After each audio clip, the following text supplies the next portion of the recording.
¿Por qué voy a dedicar esta plática al Golfo de California y no a otra parte? Si se recuerdan, la semana pasada les presentaba un mapa de donde hemos hecho trabajo de campo, el grupo y yo, en gran parte del país. Bueno, ¿por qué el Golfo de California? Quien ha ido al Golfo de California sabe lo que es estar ahí. Es irresistible, es bellísimo. Pero además yo me crié, digamos, en la costa del Golfo de California, ¿sí? Y la parte más fuerte de mi carrera profesional y de mi experiencia profesional viene del Golfo de California.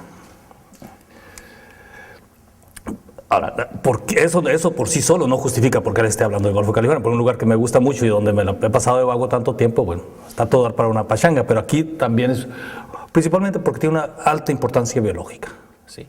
El Golfo de California es una de esas zonas del país que, cuando habla uno de biodiversidad y la responsabilidad como país para con nosotros mismos en ese término, el Golfo de California no puede escapar. Tenemos aproximadamente 20 especies de aves marinas anidantes, algunos de ellos con sus poblaciones más importantes dentro del Golfo de California, otros algunas poblaciones grandes. Bueno, rabijuncos arriba, gaviota reidora y fregata, para los que no están familiarizados con las aves. De estas 3 especies, son endémicas o casi endémicas del Golfo de California, es decir, la gaviota ploma, la gaviota la Larus livens, la de arriba a la derecha, y la Sterna elegans, bueno, ya no es Sterna, es Thalassios ahora. Están casi confinados, o el 90 y tantos % de su población se reproduce dentro del Golfo de California. Además, hay 33 lagartijas y 13 serpientes endémicas a islas del Golfo de California, ¿sí? Además de las que no son endémicas. Sí, bueno, en reptiles la mayoría son endémicas, cuando menos a nivel de subespecie. Tenemos 13 roedores nocturnos que son endémicos al Golfo de California, y además un juancito, es decir, una ardilla terrestre, la que están viendo de aquel, en su lado derecho, que es un endémico de Ángel de Isla Espíritu Santo. Hay un conejo endémico en San José, en la isla de San José, murciélago pescador, que es virtualmente endémico del Golfo de California, y ¿qué más? Había una liebre que no sé, por ahí está. Bueno, además, en este momento hay alrededor de 30,000 lobos marinos, que son algo así como la tercera parte de los lobos marinos que hay en México, ¿sí? Y México tiene que ser a 40-45% de los lobos marinos de esta subespecie del mundo, ¿sí? Entonces, la población de lobos marinos es extremadamente importante, pero además que el puro número, Yolanda Schaum ha encontrado que tiene una estratificación genética única, o sea, son genéticamente diferentes de la población del Pacífico. Tenemos más de 30 especies de cetáceos, es decir, alrededor del 40% de todas las especies de cetáceos del mundo ocurren en el Golfo de California. Entre ellos, el cetáceo más amenazado en todo el mundo, la vaquita, que ocurre en el delta del río Colorado, del cual seguramente, si no han oído ya bastante aquí, lo van a oír, ¿sí? Bien, es importante también para un montón de aves marinas anidantes. En este caso, un podíceps, este pájaro migra y luego muda todas las plumas de vuelo de un solo tiro, no puede volar. Entonces requiere aguas muy tranquilas, con mucho alimento, para pasar el invierno y empezar a crecer de nuevo sus plumas de vuelo. Bueno, son, no sé, 4 o 5 millones de individuos los que pasan el invierno en el Golfo de California. Bueno, además, o sea, tenemos toda esta grandiosidad de biodiversidad en el Golfo de California. Además, es un laboratorio natural en varios aspectos. Uno, si se acuerdan, bueno, todos ya llevaron clases de ecología, vieron teoría de biogeografía de islas, que islas grandes, islas chiquitas, islas lejanas de la fuente de colonización, islas lejanas y tasas de migración, extinción, en fin. Bueno, el Golfo de California tiene un montón de islas. El número de las grandes no lo recuerdo ahorita, pero son varias decenas, y en las cuales hay islas grandes, islas chicas, cercanas, lejanas, etc. Entonces, ha servido para poner a prueba los supuestos, bueno, en su momento, y ahorita ya está rebasada la teoría, pero en su momento sirvió para poner a prueba muchos de los supuestos de la teoría de biogeografía de islas, con gente estudiando qué había dónde, qué reptiles y qué roedores, ¿no? En el Golfo podemos estudiar procesos a escala media. Ese es uno de nuestros trabajos del grupo mío. Estamos comparando, deben de verse 3 estrellas en la imagen de la derecha, la de arriba es San Jorge, la de medio es San Pedro Mártir, la de abajo es San Ildefonso. En los 3 lugares anida el bobo café. ¿Sí? Ahí lo están viendo una pareja de bobos con un pollote. ¿Sí? Comparando, bueno, yo he estudiado por bastante tiempo, los bobos de la isla de San Jorge, los demás lugares muchísimo menos. Pero bueno, comparando y dando ejemplo a esto de escala media que les decía, en San Ildefonso y San Pedro Mártir, los bobos consumieron en un año determinado solo 7 presas diferentes, todas ellas pelágicas. Mientras que en San Jorge consumieron 30 presas, de las cuales 15 eran pelágicas y las otras 15 eran bentónicas.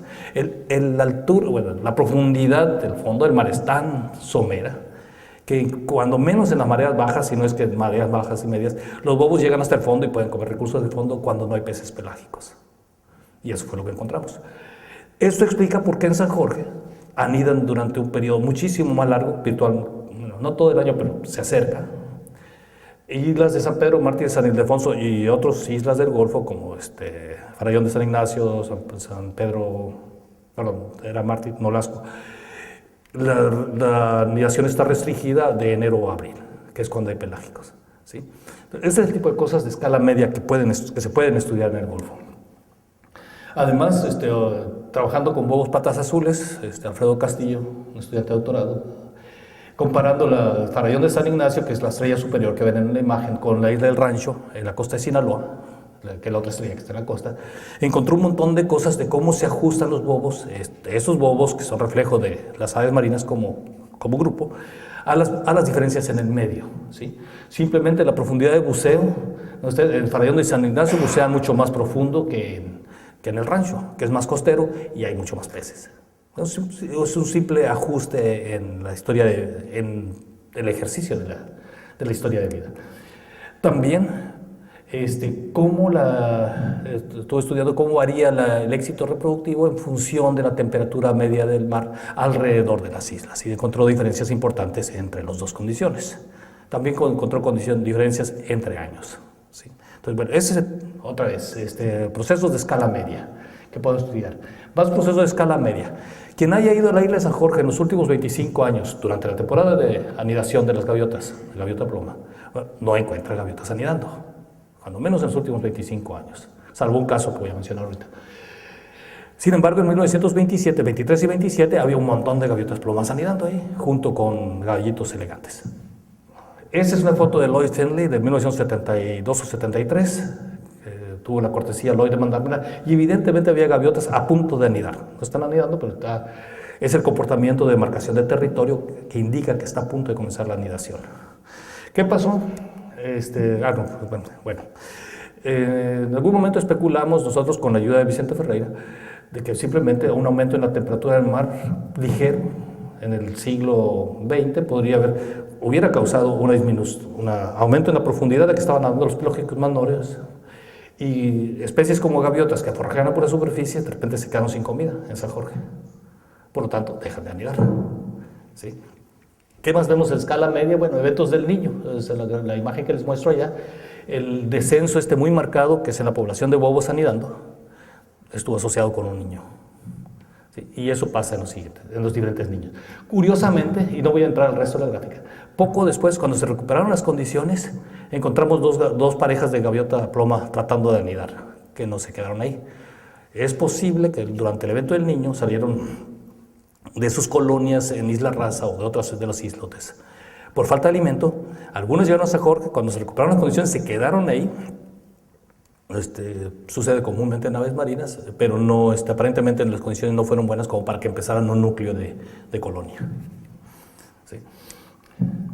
Bueno, más de escalas Entonces, escala temporal media, también diferencias entre 2 años en el rancho, en la profundidad de buceo de las hembras de los bobos de patas azules, datos del Alfredo. ¿Sí? Simplemente 1 año en el niño, las hembras ejercen su potencial en función de su masa corporal de bucear mucho más profundo, no hay alimento. ¿Sí? Un año no niño, machos y hembras bucean a la misma profundidad que está muy por encima de lo que pueden las hembras bucear. O el canon es en este caso particular, ¿no? Hace años Gary Pollis revolucionó un tanto el conocimiento de la ecología estudiando subsidios marino-terrestres en el Golfo de California, usando el Golfo de California, las islas de Bahía de Los Ángeles, como su laboratorio. Y empezó a encontrar que muchos de los procesos que ocurrían en las islas se debía a los subsidios aportados por el mar, digamos cadáveres, cosas por el estilo, ¿no? Materia orgánica que el mar empuja hacia las costas de las islas y eso a su vez desencadenaba todos unos procesos en las islas. No se ha explorado, hasta donde yo sé, mucho más qué relación tiene esto con poblaciones de roedores. O sea, Gary siempre trabajó a nivel de alacranes y de otros invertebrados y lamentablemente falleció en un accidente marítimo ahí en Bahía de Los Ángeles. Y en el último año le he estado dando vueltas a esto. Peromyscus guardia, un ratón endémico de la isla Ángel de la Guarda, ya está extinto. Aparentemente, nosotros ya lo declaramos extinto. Tiene una islotota, Ángel de la Guarda es una islotota. ¿Por qué se extingue tan fácilmente en una isla tan grande? No debería ocurrir. Bueno, lo que ahora estoy creyendo es que no es un ratón que ocurría en toda la isla, que es lo que siempre hemos creído, sino solamente en las zonas de subsidios marinos. Es decir, unos pequeños espacios en el sur de la isla, en Puerto Refugio, que es en el norte de la isla. Ahí está Puerto Refugio, en el sur de la isla, y posiblemente en algunas zonas del medio, pero donde nunca se le colectó. ¿Sí? Las últimas colectas fueron en los 60s, todavía había poquitos individuos. Gerardo Ceballos, Chucho en realidad, pero bueno, Gerardo Ceballos en unos en los 90s. Después buscamos nosotros, buscó Ticul Álvarez y nadie lo ha podido encontrar. Y aparentemente está extinta. ¿Sí? Entonces lo que creo es que, a diferencia de lo que antes creíamos que debería haber ocurrido en toda la isla, en realidad también vivía los subsidios marinos.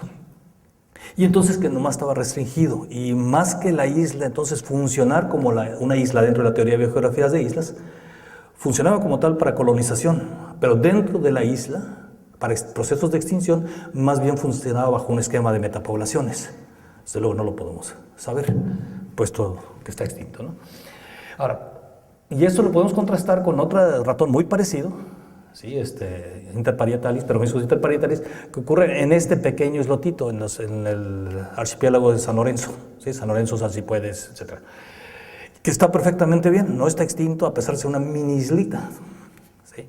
Lo que creo es, lo que ahora he empezado a creer, es que sí ocurre toda la isla, es una población continua, no está sujeto a estos procesos de extinción, metapoblaciones, que hubiera podido estar sujeto a guardia. ¿Sí? Tengo todavía la idea, esa es la idea que introduje en la plática, la tengo que explorar mucho más, tanto desde el punto de vista teórico como de lo que realmente podría ser. ¿Sí?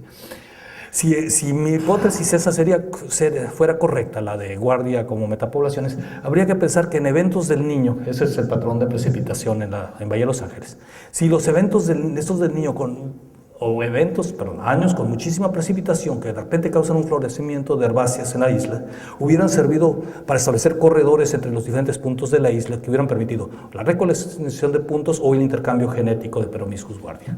¿Sí? De nuevo, es hipótesis. Bien, bueno, ¿qué más? Sigo hablando de las islas como laboratorio natural, pues el tipo de cosas usuales, ¿no? Éxito reproductivo y qué pasa con si hay alimento y no hay alimento, cosas así, y algunas las curiosidades de historia natural de siempre, ¿no? Perdón. Digamos, un machito de bobo asociado con 2 hembras o 2 hembras asociadas con un mismo macho, son monógamas, en teoría. Entonces, 2 hembras asociadas con un mismo macho y criando un solo pollo. No sabemos mucho más, no sabemos la historia de esta familia, pero bueno, ahí estaba. Y cuestiones como la incubación de pseudo huevos, o sea, una pareja duró 40 días, mucho más el periodo normal de incubación, incubando unas piedras, pues son ese tipo de cositas que van adicionando al conocimiento de la historia natural de una especie. Bueno, el Golfo de California también es un proveedor de servicios, servicios ecosistémicos, entre ellos los más importantes, por lo menos para mí, desde el punto de vista social, creo, es la producción de alimento para comunidades ribereñas y, bueno, no solo a nivel de comercio local y con autoconsumo, sino también industrial, ¿no? Además, es una fuente para algunos lugares alrededor del Golfo de California, una fuente muy importante de ingresos a través del turismo. Además de que, claro, proporciona una serie de placeres para los turistas, ¿sí? Que van desde todo tipo, notablemente desde el veleo de veras, uso de kayaks en islas, buceo en algunas islas selectas y pesca, ¿no? O simplemente recreo en lanchas. Bien, se ha dicho, y todavía hace 20 años se iba a decir, el Golfo de California, un ambiente prístino, etcétera, etcétera, que realmente es prístino. Donde hay gente, o sea, todo este concepto de prístino está medio extraño. ¿Sí? Y en el Golfo de California ha habido gente desde hace varios miles de años. ¿Sí? Notablemente sabemos de los Kunkaak o Seris, que siguen estando presentes. A principios del siglo XX seguían comportándose con una cultura de cazadores-recolectores igual a la que habían tenido los varios miles de años anteriores. ¿Sí?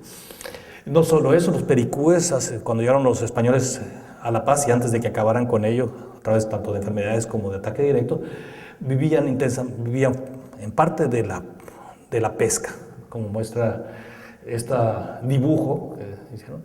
Y pues, los Kunkaak, de nuevo, con su pesca de caguamas en el canal de Infernillo, que era parte de su cultura completa, otra de pesca de caguamas, el sacrificio, la matanza, bueno, la cacería de pelícanos para usar la piel con plumas como vestimenta. ¿Me pasé? No. Y van a decir, bueno, ¿y para qué sacó esta métrica iguana ahí? Bueno, los Kunkaak estuvieron moviendo iguanas de isla a isla. Sacaron esta ptenosaurio, la sacaron de San Pedro Nolasco, la llevaron a ahí está, ahí voy.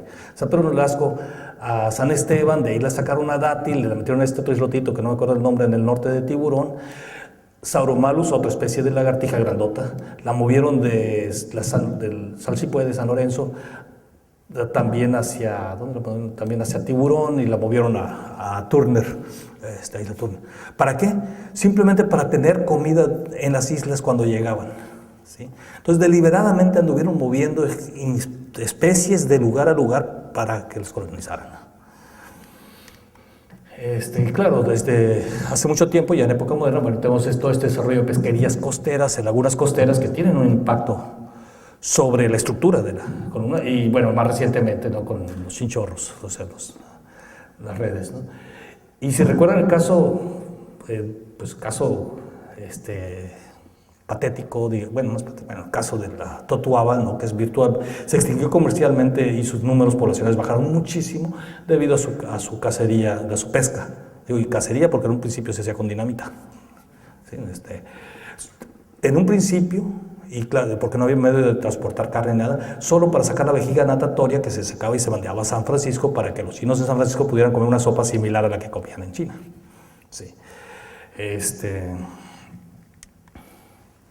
Claro, actualmente van al Golfo de California y ven lugares que están retacados de barcos camaroneros que pasan no una ni dos veces, sino sabe cuántas veces por encima del fondo marino, y desde luego que hay un impacto. No sé, que yo sepa, no se ha evaluado, pero de que lo hay, seguramente lo hay.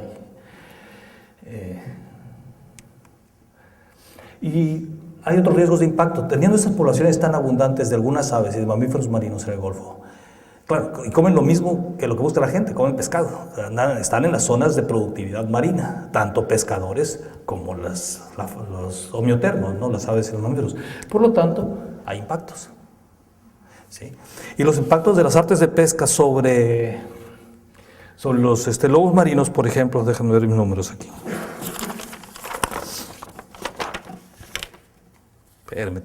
En el norte del Golfo de California, en San Jorge, a lo largo de varios años encontramos entre casi 0 y más de 2% de todos los lobos enmallados, es decir, con un pedazo de red atravesada en el cuello. Pero en los islotes cerca de La Paz, entre el 4 y el 8% de los lobos marinos terminan enmallados, y en estos casos eventualmente mueren, ¿sí? Al igual que el pollo de bobo que está allá de aquel lado. Sorprendentemente, curiosamente, cuando empieza la temporada camaronera, en las costas de Sinaloa empiezan a salir toninas muertas. Desde luego los camaroneros no, nosotros no. Pues coincide sospechosamente. Y de vez en cuando ve uno animales, en este caso una tonina, con lesiones aparentemente debidas a accidentes. ¿Sí? En este último caso, salvo lo impresionante que puede ser la imagen, no creo que ese sea un factor de efecto de la población. El anterior podría ser. Y claro, el caso de la vaquita marina, que en este momento el factor causal de su estatus tan amenazado es la pesca incidental en redes de tutuaba, en redes, bueno, también de otras especies, ¿no? Mantas, en el delta del río Colorado. Y esa fue una de las razones, en realidad, para nombrar o proteger esta área. ¿Sí? Bien. Pesca deportiva, bueno, aparte de los efectos, y de esos nos puede hablar Oscar, yo, ¿no? Sobre las poblaciones de peces, pero también de vez en cuando hay accidentes con la fauna, con las aves y con los mamíferos. No son tan graves, no creo que lleguen a ser un problema de conservación, pero no lo sé, a lo mejor localmente habría algo, ¿sí? Sobre todo tortugas, quizás. Bien, ahora tenemos pescadores y los pescadores cada vez se mueven más, llevan a más lugares, establecen campamentos, tienen pangas más poderosas, pueden cargar más tilichis arriba de las pangas y a veces se van y dejan un refrigerador viejo usado como hielera, botes viejos de gasolina. Aquí es donde dice que está prohibido bajarse a las islas, no bien a gusto. Y en esos no es solo la parte estética, se ve feo, sino que dentro de estos artefactos se transportan ratas, gecónidos, ratones y quién sabe cuántos insectos exóticos. ¿Sí? Y en islas del Golfo de California ha habido ratas desde principios mediados del siglo XX, cuando empezó la extracción de guano. ¿Sí? Y el peor de todos, ¿no? El exótico más peligroso para las faunas insulares, en muchas de las islas lo encuentran. ¿Por qué? Porque se le llevaron, porque había un montón de ratones, claro, de una especie endémica, pero entonces se llevaron el gato de la casa y el gato ya se quedó ahí, ¿no? ¿Cuál ha sido la consecuencia? Cuando menos 3 especies de roedores están extintos en el Golfo de California, de alguna manera los podemos vincular con ratas o con gatos. Desde luego todo es inferencial, no hay datos sólidos. Y además, otra serie de especies que anidan en oquedades o se reproducen en oquedades entre las rocas, como los paínos, o sea, oceanódromas, murciélagos pescadores, son fácil presa de ratas y ratones. ¿Sí? Entonces, en algunas de las islas con ratas y ratones ya no hay murciélagos ni paínos anidando.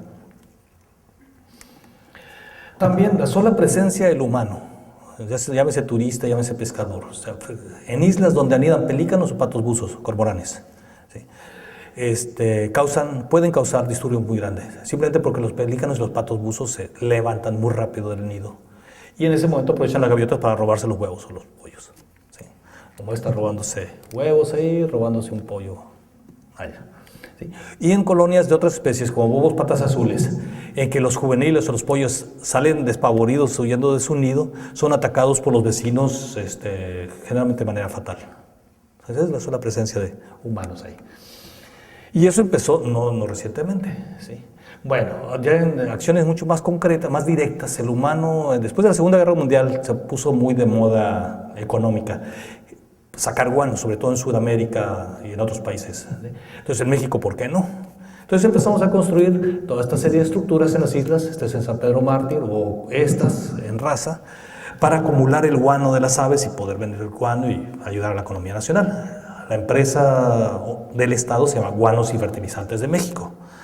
Más aún, esta es la isla de Patos. Esta foto la tomé hace como 12 años, más o menos. Todavía ven que no hay casi nada de vegetación. La vegetación se removió en 1942 o 43, toda la isla, y ahí está, en esa condición estaba hace 12 años todavía, o sea, 60 años después. ¿Para qué se removió esa vegetación? Para meter un cormorán. Claro, no el cormorán que teníamos en el Golfo de California, sino uno que nos trajimos de Perú. ¿Sí? ¿Por qué? Porque estos defecaban más en tierra firme que los de aquí. Entonces, limpiamos la isla, traemos los cormoranes para que tengan mucho guano. Hay un solo registro de eso. Es evidente que no hay, los que nunca pegaron, ¿no? Bueno, no nomás hemos metido eso. En las islas que tienen agua, como Cerralbo, Espíritu Santo, en el sur del Golfo de California, hemos metido reses, cabras, reses y cabras. Sí. Más recientemente en la isla de Carmen se metieron borregos cimarrón, para tener, claro que el deseo secreto a final de cuentas es tener una operación cinegética cazando cimarrón ahí. ¿Cuáles son las consecuencias de esto? Pues no se han evaluado y no tenemos datos anteriores, pero esto cuando menos es lo que ven en Cerralbo, sí van allá. ¿Sí? Ese es el efecto de las chivas o de las cabras. Ya dejaron a esa pobre rama sin su cubierta. Después vi algunos casos parecidos en Sonora con exóticos en tierra firme, y algunas de las plantas sobreviven y generan simplemente una corteza rígida, pero otras quién sabe. ¿Sí? Sé que los borregos cimarrón que se introdujeron a la isla de Cimarrón empezaron a consumir muy fuertemente las poblaciones de cactáceas.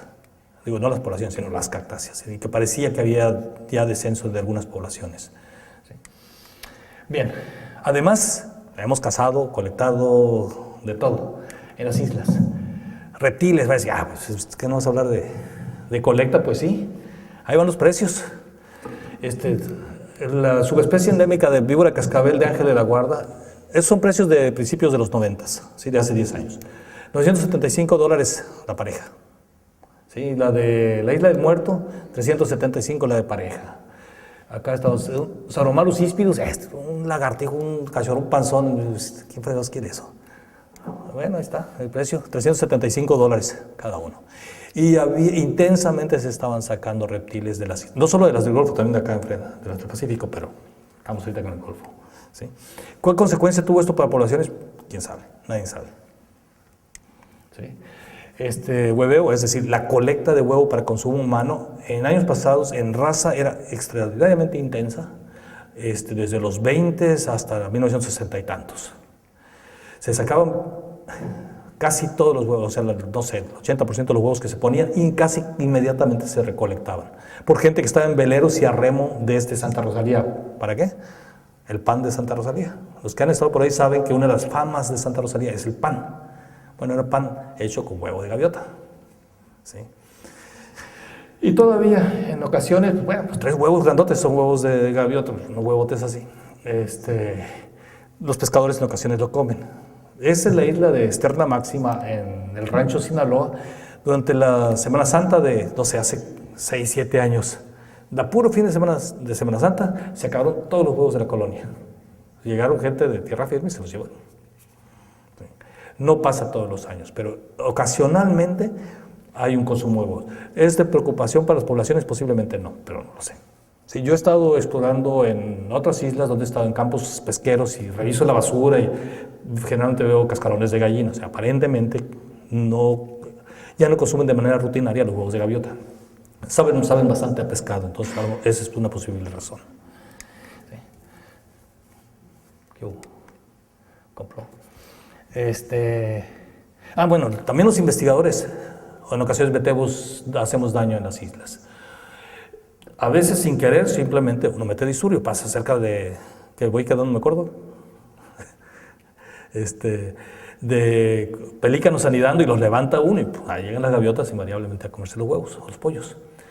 Pero más aún en los 60s, bueno, después de repente apareció un Saromalus en un islote de la cara oriental, al oeste de las Islas Alcipuede, que no debería estar ahí. Viene de San Esteban y no había manera práctica de que llegara. Después se descubrió que fue un experimento hecho en los 60, 70s sobre biogeografía de isla. Metieron unas chucualas, unos saromalos, para ver cómo crecía la población. Un experimento así medio secreto, en el sentido que nadie supo, no había autorización, no había nada, ¿no? De un gringo, desde luego. Bueno, y nuestra última agresión de actividades humanas en el Golfo es, bueno, ya el transporte de sustancias prohibidas, que en sí, bueno, salvo llegan a las islas, a veces reempaquetan, dejan todo el plástico tirado en las islas con consecuencias que no sabemos, tanques de gasolina vacíos, en fin.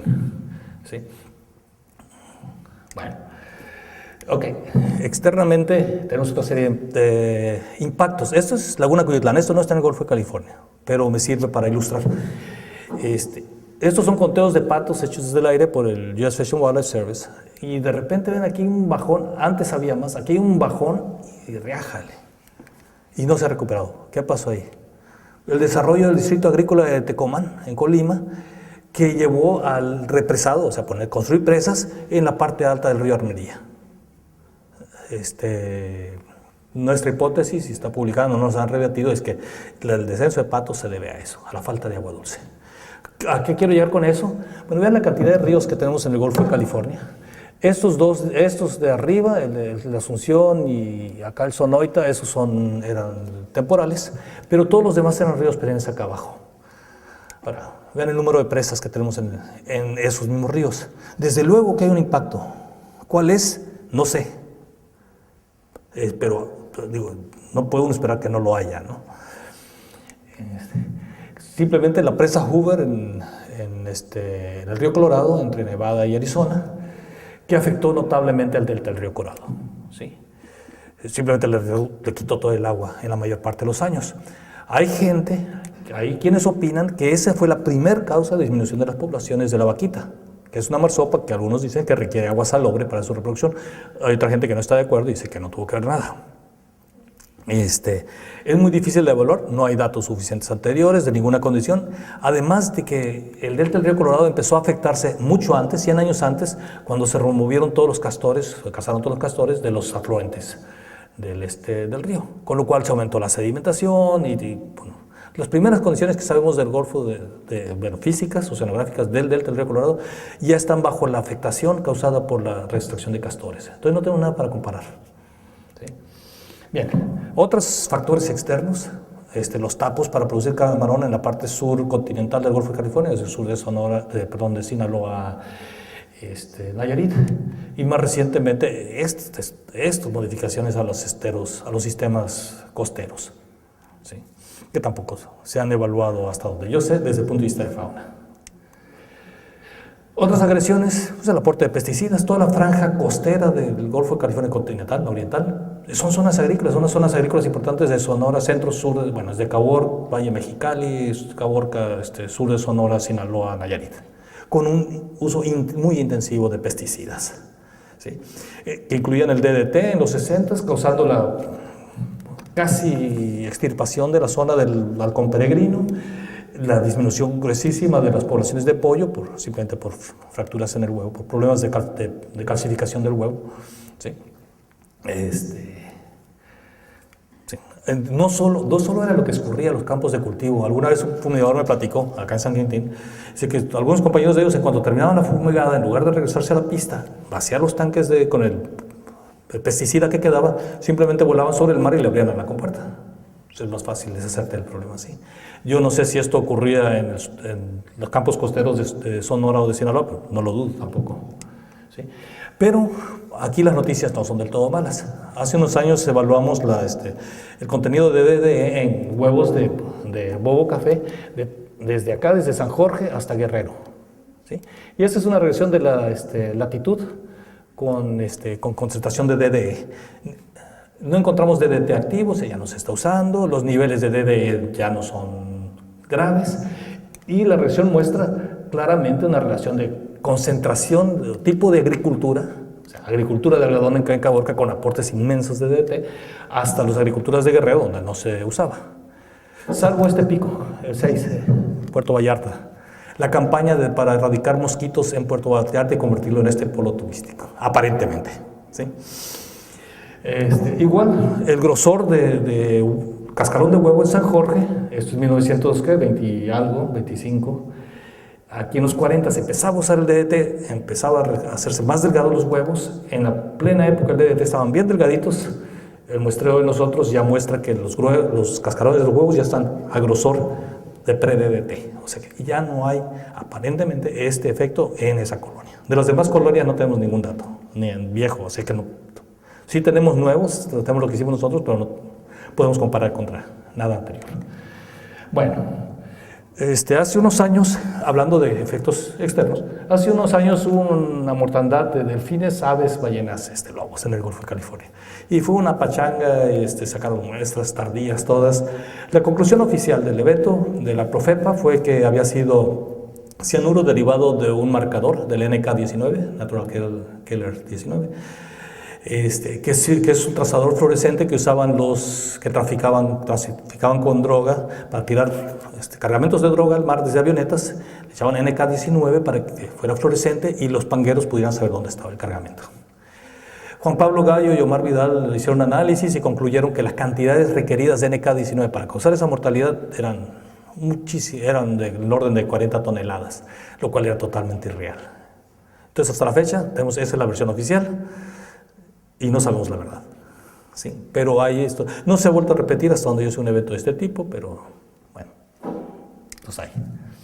Y en la última agresión, el desarrollo. Las costas del Golfo de California, que sobre todo los lugares más apartados que durante muchas décadas permanecieron intocadas, de repente se han vuelto botín para los desarrolladores. ¿Sí? Esto es cerca de Puerto Peñasco. Y claro, especies como Sternantillarum, como Nematopus paliapus, Caradibulus, un montón de especies que dependen de estos hábitats, incluyendo también algunos reptiles, se ven afectadas. ¿Sí? ¿Qué estamos? Pues bueno, eso está pasando. ¿Sí? Ok, ¿qué estamos haciendo? ¿O qué se está haciendo? Unas leyes. Emitimos nuestra Ley General de Equilibrio Ecológico y seguimos emitiendo normas y cuanta cosa. Ok. Áreas protegidas. De repente todas las islas del Golfo de California, donde uno podía ir a brincar bien a gusto, aparecieron con letreros, ¿no? Ahí están. Que decía, ya cuando bajaba uno por fin a ver qué diablos era eso, no puedes estar aquí, es ilegal que estés aquí. Y no te acerques a menos de 50 metros de los bobos porque se van a morir todos. Bueno, unos que ha trabajado con bobos te puede acercar a 1,5 metros y no pasa nada si lo haces bien, o hasta más cerca. Bueno, en algunos casos se ha ido erradicaciones exóticas de especies, erradicaciones exitosas de especies exóticas, y aquí sí debo de mencionar, darle crédito al grupo de GESI, el Grupo de Ecología y Conservación de Islas, que ha hecho un papel bueno, muy bueno de hecho. ¿Sí? ¿Perdón? GESI, es Grupo de Ecología y Conservación de Islas. La sede está aquí en Ensenada. Y educación ambiental. Ha habido algunos intentos así de educación ambiental. Y el más interesante, notable de ellos es esta revista Pescadores, ilustrada por el mismo ilustrador de Chanoc. ¿Sí? Y claro, tenía toda la trama de romance y agresión, los pleitos, la verdad. Pero lo interesante es que ahí mismo se colaban, no sé si alcanzan a leer la última, pues falta es el drama de arriba y la última. Educa a los cazadores sobre la importancia de la región, que son especies exóticas, cosas por el estilo. ¿Sí? Ok, ¿cuál es el balance? ¿O cuál es mi balance en todo caso? No me queda claro cuáles son el efecto de las acciones legales. ¿Sí? El que haya leyes, e incluso el que se hayan denominado áreas protegidas, no me queda claro cómo ha contribuido a la conservación biológica de la región. ¿Sí? Ha habido algunas erradicaciones exitosas, muy meritorias. De manera importante se han ido desarrollando una serie de ONGs, no solo las grandes como ProNatura o actualmente GESI, sino van a La Paz y encuentran organizaciones pequeñas, van a Guaymas y encuentran otras. O sea, hay una serie de pequeñas organizaciones que están agarrando fuerza, están agarrando estructura y seriedad para trabajar. Una parte de la población de pescadores está empezando a agarrarla, a ver que es importante el tener una actitud más respetuosa para con el ambiente, que a ellos mismos les beneficia. ¿Sí? Las ANPs poco a poco van creciendo en número de personal y en la capacidad que tienen, en el nivel de organización, ahí van. Falta muchísimo, pero ahí van. Y hay se empiezan a hacer desarrollo de iniciativas regionales, como aquella de comprar barcos camaroneros en el delta para que no sigan pescando. ¿Sí? Yo te compro tu barco, pero tú te comprometes a que no vas a comprar otro, vas a dejar de pescar. ¿Sí? Entonces ahí van. Pero muchos de los problemas siguen. De repente sigo yendo, simplemente la semana pasada me enteré de carne de caguama aquí en Ensenada, que viene desde luego del Golfo de California. O sea, siguen muchos de los problemas. ¿Sí? Futuro, hay un montón de malas noticias ahí. Como les digo, el Golfo de California, las costas del Golfo de California se han vuelto sumamente codiciadas por desarrolladores, tanto para hoteles, residencias de invierno para jubilados y visitantes de fuera, para desarrollo de marinas. Seguimos dragando sitios costeros para diferentes motivos, tanto acuicultura como para marinas. Sí. Entonces, la pesca, y de nuevo ahí sí lo refiero a Oscar Sosa, pero seguimos teniendo lo que pesca abundante y está bien, o sea, la gente también tiene que vivir de algo. Y no creo que sea incompatible con la conservación, es como se haga. Lo que me preocupó la última vez que fue a San Jorge, que ya hace algunos años, es que empezaron a pescar con palangre ahí. No sé si siguieron pescando con palangre o después de un año lo abandonaron, no tengo la mínima idea porque no he vuelto a hacer trabajo de campo ahí. Cada vez tenemos más y más playas usadas por turismo local y externo, pero sobre todo local, justo en la temporada de anidación de las aves costeras. Sí. Y desde luego seguimos pensando en estos grandilocuentes proyectos de poner presas en todos los ríos posibles que todavía no tienen presa y bueno, cosas como tapos y todo eso. Seguimos con eso. Además, para que estaría feliz Rubén Lara porque tenemos los posibles escenarios asociados con el cambio global. ¿Sí? ¿Esto qué quiere decir? Pero estos son problemas, bueno, todos estos son problemas no solo del Golfo de California, sino de todas las costas de México y de todo el país en realidad. ¿Sí? ¿Qué podemos hacer? Yo creo que así ya cada uno de ustedes, como profesionales de la ecología, cada uno de los estudiantes de biología que están en las universidades del país, creo que realmente necesitan poner mucha dedicación, empeño. Necesitamos profesionales muy capacitados, con una ética a toda prueba. Si no, olvidémonos del Golfo de California como entidad funcional en el futuro y del país también, yo creo. Sí, gracias.